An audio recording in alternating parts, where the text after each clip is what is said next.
Welcome to the Prison Professors Podcast. We serve people who face challenges with prosecution, sentencing, and prison. My co-founders are Sean Hopwood and Justin Paperny. My name is Michael Santos. We create digital content and our team offers individual consulting services.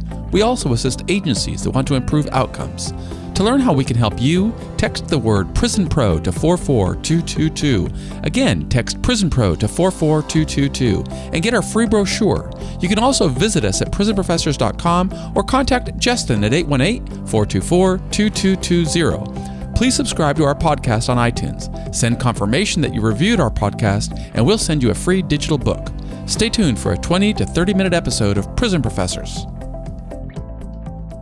Welcome to the Prison Professors Podcast. Today we are going to listen and learn from Veronica Lockett, a lady who went into the prison system as a young woman, and she is going to share with us her experiences, what steps she took while she was inside to prepare for the journey on the other side when she came home, and she's going to tell us about how life has been for her since she's returned to society after more than 12, 14 years of liberty. So we can learn a lot from Veronica, and I look forward to joining you, my audience, and learning together through this interview. So Veronica, welcome to our program. Thanks so much for setting aside time to speak with us.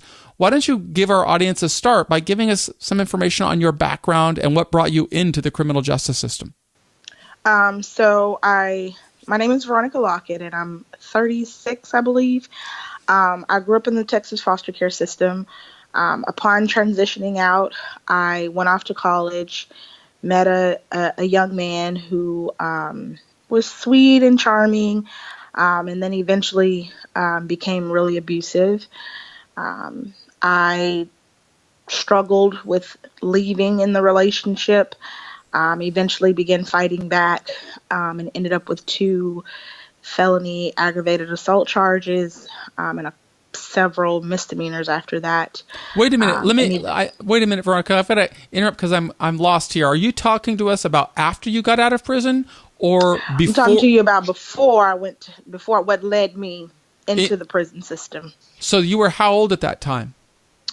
At the time I was 18. So you were 18. There's a lot of people and young women who go to prison for those very same reasons. What was your life like before you were 18? What kind of student were you, and what were you thinking of doing with your life? I was an A student. I was a happy student. Like I said, I'd grown up in foster care. I had bounced around in different homes. But my last placement seemed to be a good fit for me. I enjoyed where I lived. I actually still have a relationship with that foster parent. I went to the prom in high school. I ran track. So I was really involved. I was really happy-go-lucky child. My last year in foster care was a little bit rocky and probably was the start of my getting into trouble. I was dealing with anxiety about what was going to happen after I got out of foster care. Of course, at that time, there were no extended stays in foster care. When you turned 18, you had a month before you had to figure out what you were going to do. And I had applied to several colleges, and the one that I really wanted to get into, I didn't get into. And so I had to come up with another plan. And so I spent a couple of months trying to figure out what I was going to do. By that time, I was living with my sister, and that living with her didn't work out, and so I ended up having to live in a homeless program for kids who had just transitioned out of foster care or who were runaways. And so when I finally did settle on a college, it was in Commerce, Texas, so A&M Commerce. And so that's where I kind of chose to settle down. And what I wanted to do with my life was to pursue a degree in criminal justice. But I eventually settled on social work, which is the degree that I have today. And how long were you in college before you had this encounter that led you into the criminal justice system? 2 months.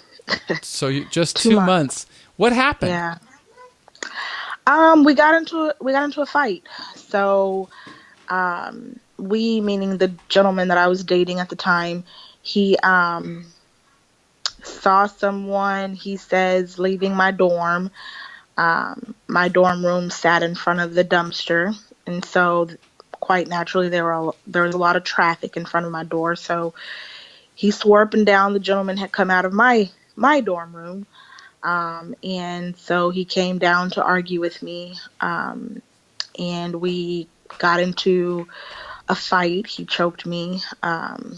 We were in the kitchen. I grabbed a knife, chased him around with it to really scare him, but ended up cutting him out of, I guess, anger that he felt that it was okay to put his hands on me.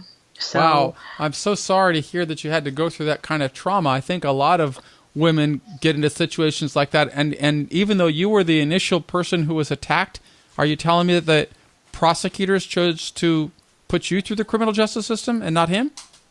Yes, sir. Oh, that's so sad. How long were you, what happened in the judicial system? I lingered for a couple of months in the judicial system on one charge, and was too embarrassed to return back home after the incident. And so he said he was sorry and he wasn't going to, hit me anymore. And so I had been suspended from school, and they told me I would be allowed to come back at the start of a new semester. So I said, okay, well, I'll chill at your mom's house and then I'll return upon there. But things kind of went downhill from there. And I ended up getting into more trouble, where we got into another fight. And, him being a lot bigger than I am, I always picked up weapons, it seemed like. And so I ended up cutting him again with a glass bottle after making it out of the house. But in Dallas, which is where I picked up my second aggravated assault charge, which is where his mom lived, I was given probation. I was released back to him. He made my bond and I was released back to him. And, he pretty much, told the district attorney that, we would go to counseling and we would try to work things out, and that's not what happened. And I ended up with another charge and my probation was revoked. And so I ended up in TDCJ. Hunt County, which is where I originally got in trouble, once I was released from prison, they allowed me to remain on deferred adjudication, and I completed that probation. But Dallas sent me to prison for 2 years. What was your mindset when you went into the prison system as a young woman whose career had kind of been derailed? I mean, you were on your path as a straight-A student, getting ready for college and a productive career, and then bam, you're locked in the criminal justice system. Tell our audience a little bit about what you were thinking when you first realized, wow, I'm going to prison for a couple of years. What did you want to do with yourself while you were in there? I didn't really know what to think. My mother was in prison, or at that time. She was serving a 36-year sentence. I say was because she's since paroled. But, I didn't really know what to think. I didn't know what I would be able to do. When you get there, you take a psychological, you talk to you take a test to kind of see where you are. They had to verify that I actually already had a high school diploma. And so I didn't know if I could take classes for college. And the kind of classes that I wanted to take, I didn't know if they would be offered. I really didn't know if I could even still pursue the criminal justice system. I didn't know kind of what was going to happen after that. I didn't even know what to expect. I didn't know if my life was going to be over after I got out of prison. You always hear these stories that, that individuals struggle so hard after they get out of prison and they can't make a life, they can't be productive citizens. So I really didn't know what to think going into the prison system. But I did know that, God would carry me through. Like, I still had this faith in God. And so I remember reading the Bible from front to back. I did the same thing. I did. Yeah, like the first couple of months a number of there. times. Of course, I was in a lot more longer than 2 years, but that's what I would do is I would start in the book of Genesis and read all the way to Revelation, just a couple of pages a day. And then when I got to the back, I would start again. But one of the interesting points that you bring out is that the sad points that you bring out is that your mother was in prison and then you went into prison. And that's really what happens to so many people is once somebody goes in, it almost becomes this intergenerational cycle that, you know, the children come in and the grandchildren come in. And I think our job, Veronica, is to try and change that and to try and help people understand that they can make decisions while they are inside that will break that cycle and lead on to success. So you say, and that's what we're trying to do with this podcast is reach people who are in prison at the earliest stage of the journey and showing them that regardless of what bad decisions they have made in the past, they can start sowing seeds for a better life.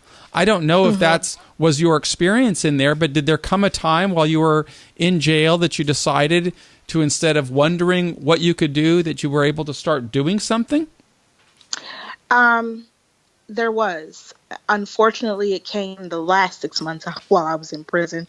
That's okay. That's okay. You know, you're going to be able to give back right now by helping other women and men who are in the prison system that have the same challenges that you have, not knowing what to do. Our job is to show them, hey, the sooner you start, the sooner you start building a pattern to a better life. And that's what I'd love for you to talk with us about. So before we get into you doing the better life, why don't you tell us about some of the bad decisions that you made while you were in prison that resulted in you maybe not making as progress as quickly as you would have liked? You know, I was angry going in. I had the mindset of, when I get out of here, I'm going to go back and be in this relationship with this guy. But I was still angry at him at the same time. And then one day, like a light bulb went off in my head and it said, "Fool, you are in here because of that relationship."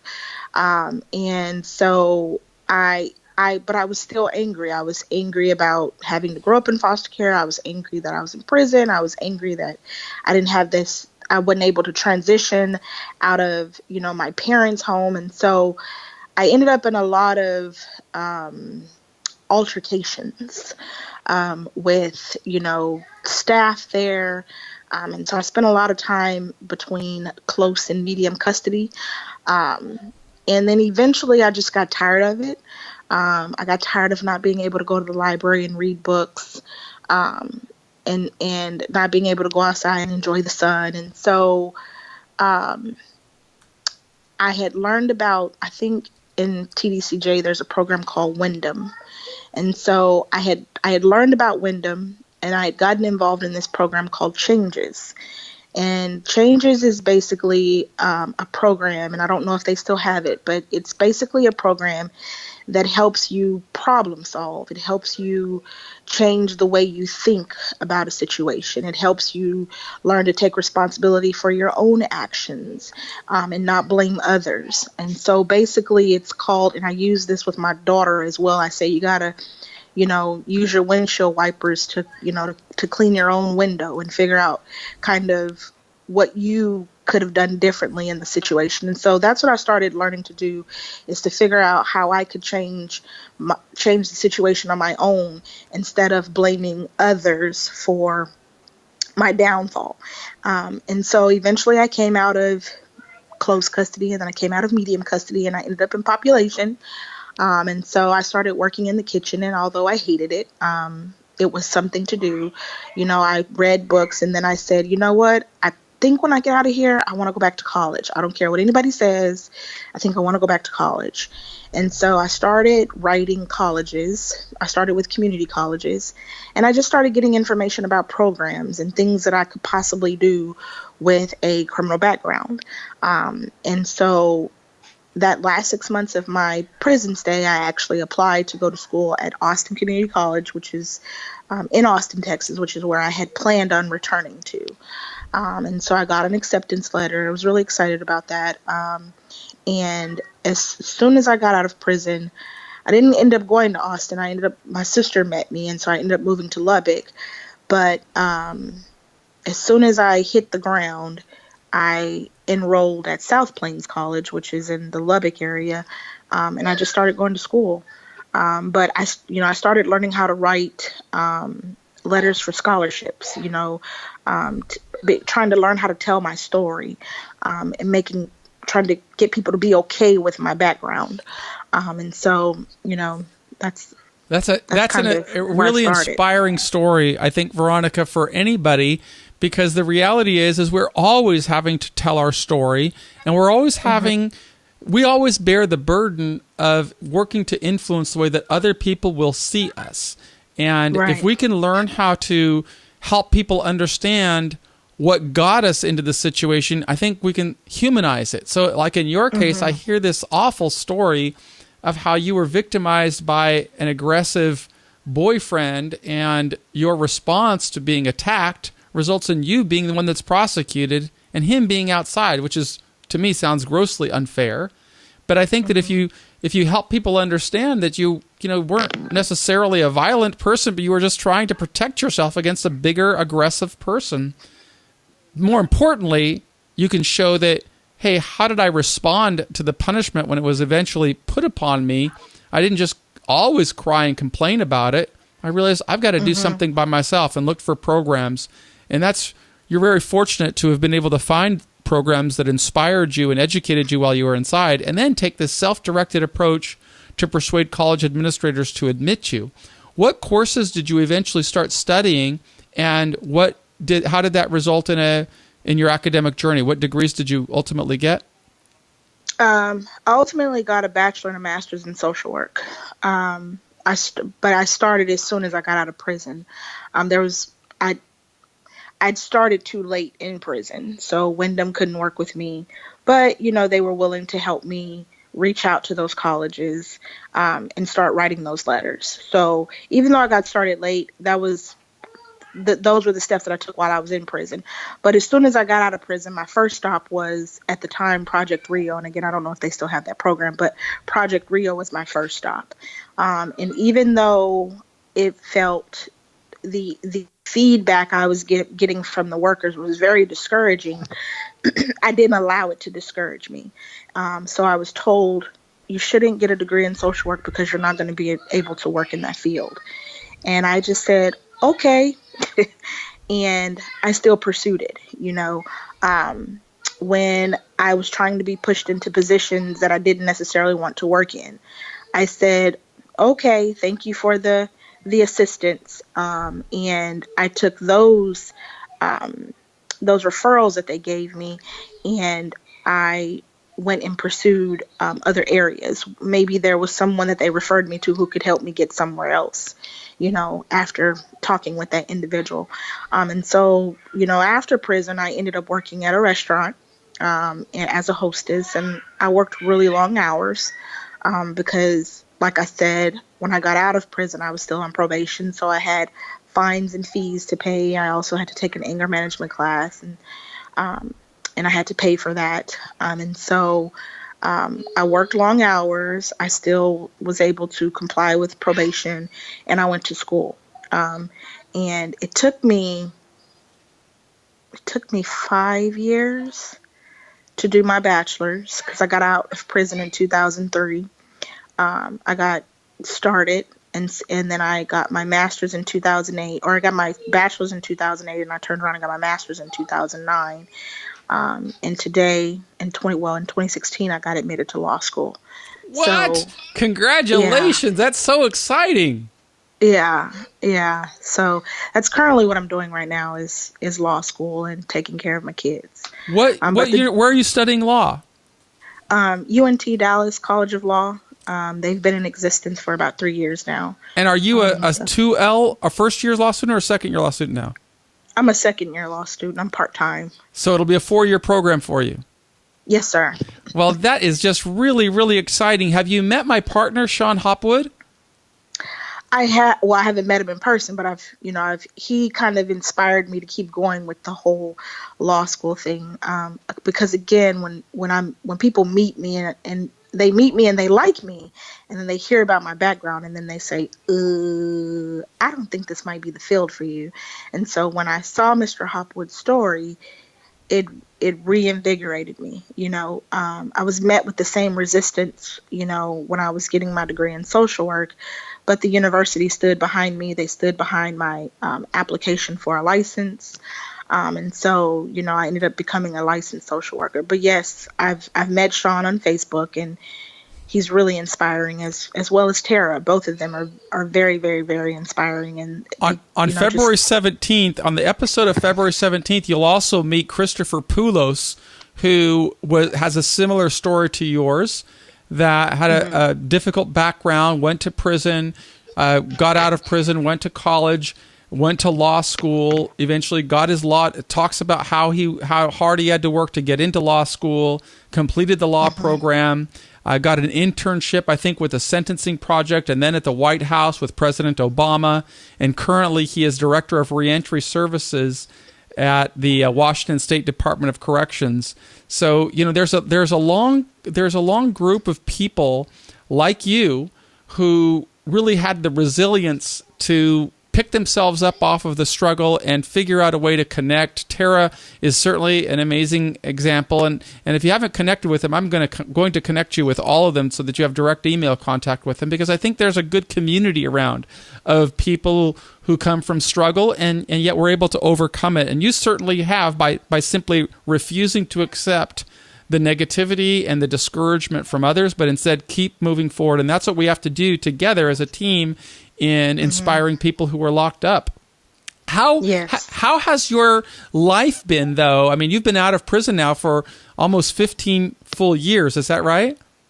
Yes, sir. So after 15 years, you got your undergraduate degree and your master's degree. What was before getting into law school, what was your career like? What type of jobs were you pursuing after you left the hostess job and began applying your academic journey to your career? What types of jobs have you had? So I've interned with the Texas Department of Family and Protective Services in their research and development department. So that was really interesting. They were integrating a new position where they were hiring former foster care youth to come in as youth specialists. And so my job in that position was to analyze what that would look like, how best to put that position into practice, and what supports an individual in the position of a youth specialist would need. I also worked for an organization that I actually lived in at one point. They help homeless women with children kind of transition into being able to take care of themselves. And so I worked with them on a succession planning project, because the executive director was planning on leaving the organization, and the board of directors would be in a position where they had to find a new director. After that, I did a little bit of work with the county. So kind of in the beginning, it was, contract. And then eventually I ended up working for a domestic violence center in Round Rock. After that, I worked for an organization, Project Unity in Bryan, College Station, as a grants manager. And then after that, I ended up in Houston, where I worked with the YMCA. They have a human trafficking program. I did case management and counseling with international and domestic victims of human trafficking. You know what's amazing about this, Veronica, is that all of these jobs that you take are exactly the types of jobs that somebody in prison, a counselor, or somebody who doesn't know better, or other prisoners might say, oh, you could never have those types of jobs because they require a criminal background check. But the reality is your criminal background and an experience as a foster child really is what strengthens your resume and makes you so much more valuable, because you've experienced it and you've overcome it, and you're exactly what every taxpayer wants to come out of the system. So, Gal, congratulations to you, and thanks so much for everything that you're doing to inspire people. You certainly would have inspired me when I was starting my journey in prison. Why don't you tell our audience a little bit about how the people that you serve have responded to your inspiring story of having gone through so much struggle but come back so successfully? How are they responding to you? They're shocked. They're not shocked in the sense that in the sense that it can't be done. I actually still have communication with some of my clients that I worked with on the domestic side of human trafficking and their parents. And, a lot of times when children who are trafficked, they come from, poor backgrounds, from poverty. And so they're, in one situation in particular, I have a client who has a similar background as mine, and so it was always giving her inspiring talks. And one day she says to me, "You just don't understand." And usually I don't tell clients my story because I don't want to make them feel like I'm judging them afterwards. And so she told me I didn't understand. And I said to her, "I completely understand." And, I told her my story.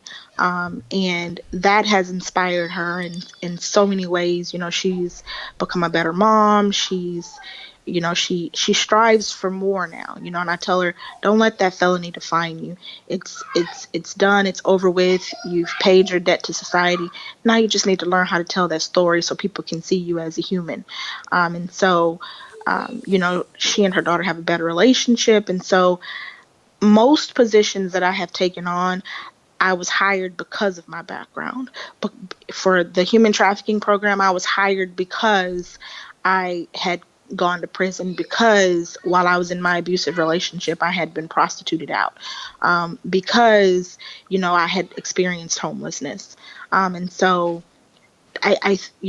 clients they're happy to work with someone like me once they find out that I've walked your walk, because I can then relate. I can give you advice. It's not like having a conversation with someone who doesn't understand what you're going through and doesn't get the life after prison or the life after, picking up a conviction. So they're always really happy to talk to me, and actually maintain contact with me long after I've moved on from that job.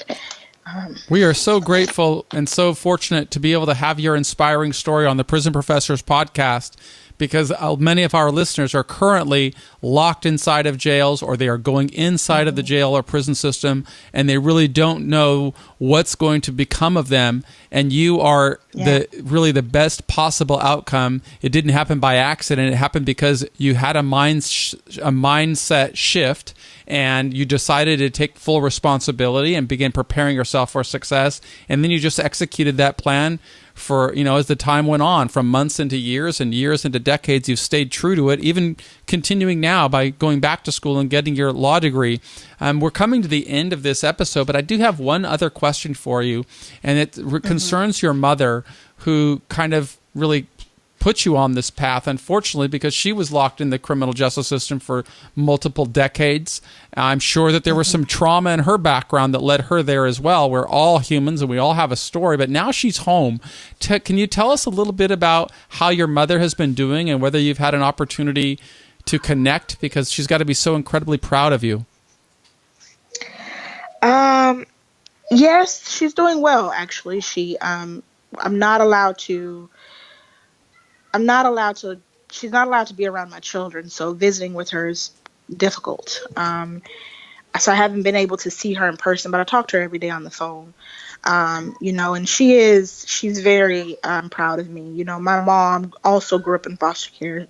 She also was prostituted as a child and raped while she was in foster care. And, she had a bit of resiliency as well, because she went on to the Air Force afterward. But it didn't pan out for her. Things didn't work for her, and she didn't have the bounce back from it that I had, and I think partly it's also due to the strong support system that I have. And so I can't financially be, supportive to my mom financially, but I can, emotionally. And she, even when I have my moments where I'm like, this is difficult because right now I don't work, I have 2 kids and my nephew who is involved with CPS. And so it's kind of hard right now. And so there are times when I get depressed, and she says, "Veronica, you remember when you talked about not having a good attorney and how you wanted to make a difference, and your reasoning for going to law school is to be there for individuals who have, walked your walk and didn't have someone who had gone through what you had gone through to be able to really help you during your time of need. She says that's what you need to keep in mind. And so although I'm not able to visit with her physically, talking to her on the phone, and even just yesterday, her encouraging me to get, motivated and get reading, that relationship with her, she apologizes, but she can't change it. All she can do is be a better person from today. And that's kind of what I tell her. Just be a better person today, and be that person that you wanted to be back then. That's all any of us can do, and it makes it easier for us when we hear about success stories like you've just described. I really want to thank you for taking the time to share your story with the Prison Professors podcast, and I wish you continuing success on your journey. We will be back tomorrow with another inspiring guest, but I'm hopeful that if you'd like to learn more about Veronica Lockett's amazing story, you can check out the show notes at prisonprofessors.com, and you could also send a text of the word Prison Pro to 44222, and we will send you more information on people that have gone through a struggle and come back successfully, and hopefully it'll inspire you to realize that you can do the same. I'm Michael with prisonprofessors.com. On behalf of my two partners, Sean Hopwood and Justin Perverni, I thank you for listening, and mostly I thank Veronica Lockett for sharing her inspiring story with our guests. Thank you.